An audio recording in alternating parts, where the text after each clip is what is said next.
that looks like a tall grass. And then we have this plant, which is a vetch. And the plant is a flower. Yeah. Oh, thank you. Thank you very much, Jameson. Thank you. It's a pretty flower. It is really pretty.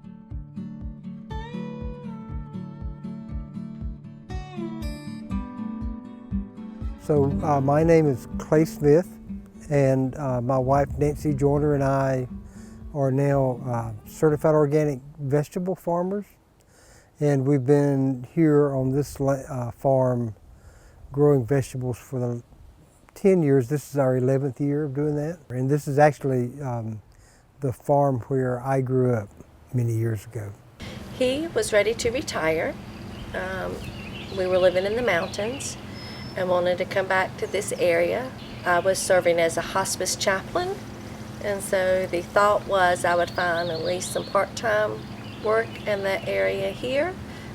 That did not happen, and the garden quickly became farm and kind of grew. So we just evolved into both of us working full-time here. We are able to be together on this land, and although it's ongoing work, especially for him in that regard. We have a 4-year-old grandson now, and because of various family situations, he spends a lot of time with us. And so because we have jobs that can be flexible and we can be here, we can and have made him a priority. And he does go to preschool, but he also learns so much here, and it's just another layer of being connected with the land and teaching that and seeing it through his eyes that just enriches our whole family experience. So when I was growing up in the 50s and 60s, this was a typical small family farm for North Carolina. It was 130 acres, and we had tobacco was the primary cash crop in those days. You know, it used to be a time when, like all up and down these roads and so forth, you would see farmers, you would see tobacco farms in this area, but more small-scale farms. And now it's either, you know, really large commercial farmers. However, with the trend of the farmers market and local farms and young people wanting to not only be the consumers and get their food that way, but young people who choose to want to grow food and be farmers, I think that gives it new life, new growth, but it's hard.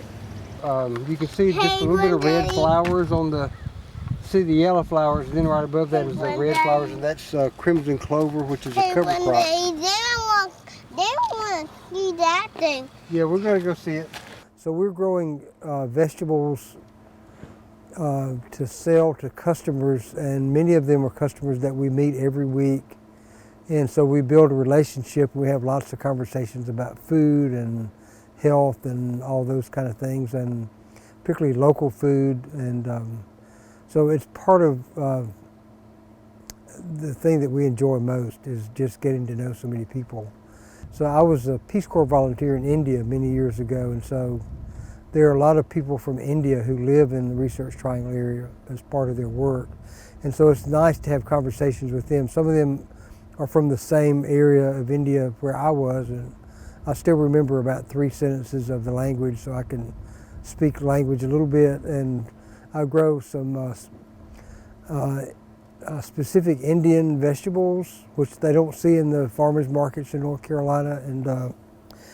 And when I say my 2 or 3 sentences, one lady said, "I can't believe an old white farmer in North Carolina knows my native language." So it's just a wonderful sense of community there. They needed fresh marigolds for the Hindu festivals. And so last year we grew these beautiful marigolds. So there's these bright yellow and orange out in the field, which is great to have. It's great for us. It brings the bees and more pollination.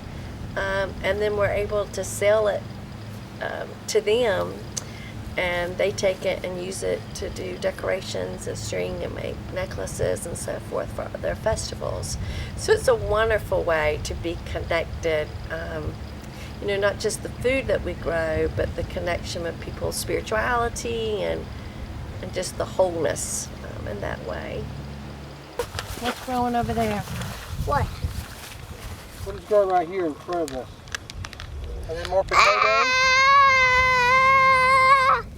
The quality of life in the community is partly about the ownership that the people who live in the community have of the land, where there's strong farming traditions, whether they're large farms or small farms like ours. There's a great deal of ownership of quality of life in that community. We as a whole society and community will realize that we need to know who our farmer is and what are we eating and how can we take better care of our health.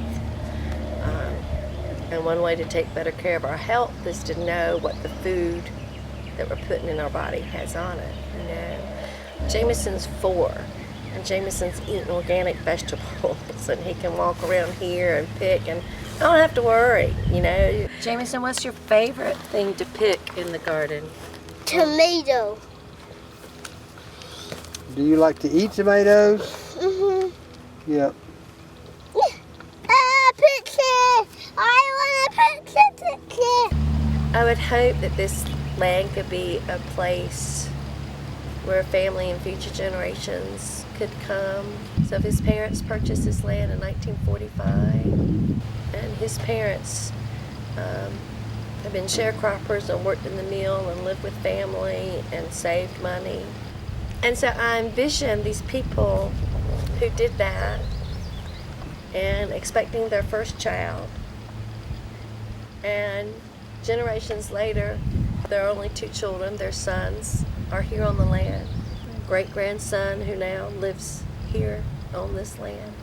We've had family members who have used this as a refuge, and it's good to it helps remind me that that's what this place can be. It's not just the work of the land, but it's really the place that we can create. And I think we've been especially more and more aware of that as our grandson gets older and as he calls this home. And he just is absolutely content and connected with this land.